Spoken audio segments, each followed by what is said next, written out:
So the first one's the engineering question, which we've talked about probably previously, is can you create breakthrough technology instead of incremental improvements? Can you create something 10 times better with the technology?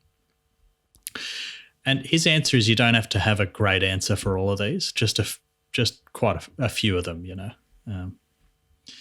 The next one's interesting that I haven't really talked about is the timing question. Is now the right time to start this business? Timing is something I'd love to explore further on a future podcast if we can find some good stuff to read about it. I haven't really found anything that's satisfied my curiosity about this yet. I was going to say the exact same thing. So timing seems to be it's one that is always spoken about, but is so hard to almost pinpoint. And I haven't found great resources on talking about timing. And I think maybe it just comes down to the simple fact we can't predict the future. In reality, you can't predict the future. So maybe this is a question that's less about the nuance and more about the obvious nature of it. So starting I was going to say, so back in Galileo's time, starting a society and a business that, is built off the back of the world being round rather than flat, or the sun revolving around or not revolving around the earth, I should say, probably isn't a good timing for such a business, not only for the fact that it wouldn't be conventional knowledge, but you'd actually probably end up, going up to the guillotine as a result.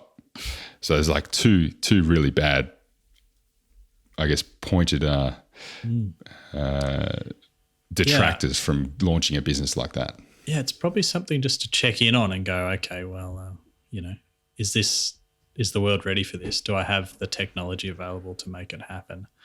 Are people in the right social frame of mind to buy this? If you'd launched the environmental movement early 1900s and marketed your product on that, you're probably not reading the zeitgeist of the time. So rather than try and predict it, it's a check mark, I think, for him. But I think it's an interesting thing to explore and go, well, okay, I understand I can't predict the future.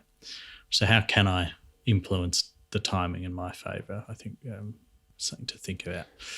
I think if maybe Apple had built the iPhone before it had built the iPod, that might have been an example of that. Interesting. Just a bit far out. I guess there's a few things we've read that play into this. Like you just made me think of the creative curve. A lot of Taleb's work kind of plays with timing and the unpredictability of the future. I did read a book by Daniel Pink on timing, which I thought was pretty shit. Well, let's not even talk about it. But he gave it a crack. So something to check in on. Is it the right time for this idea? The next one is the monopoly question. Are you starting with a big share of a small market? The market can be extremely small, he says, but it just can't be non-existent. It still has to be a true market.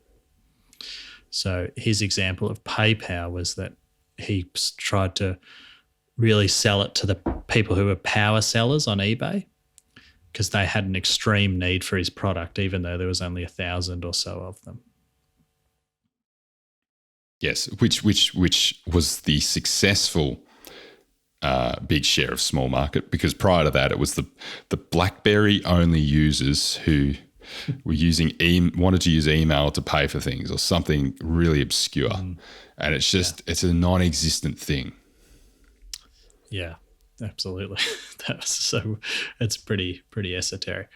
The people question: do you have the right team? So you want to be finding. He says that the founding team is just. I mean, this is not a unique view, but that it's just incredibly important. That you get the right people there at the start. He speaks a lot about this in the book, Lockie, and we haven't really touched on it today, but because we delved into this stuff on other episodes. But we mentioned earlier the Star Wars thing, they were all on board. They're all the same type of nerd, he says in the book. And that's important. You need to be able to work together. You need to see, certainly your founders as being like a marriage. It's like a spouse. It's not someone that you've met at a networking event once and then decided, on the back of a handkerchief that night, after 16 beers, that it was a good idea to start a business together.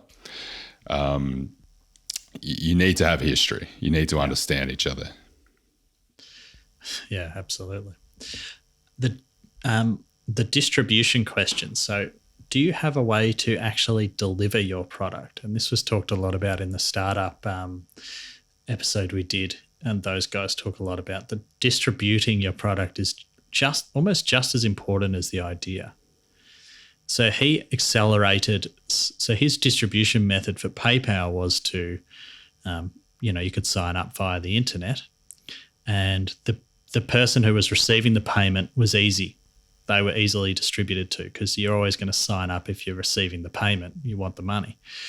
But his issue was getting the sellers, the person transferring the money. So he decided that he would give everyone $10 who signed up.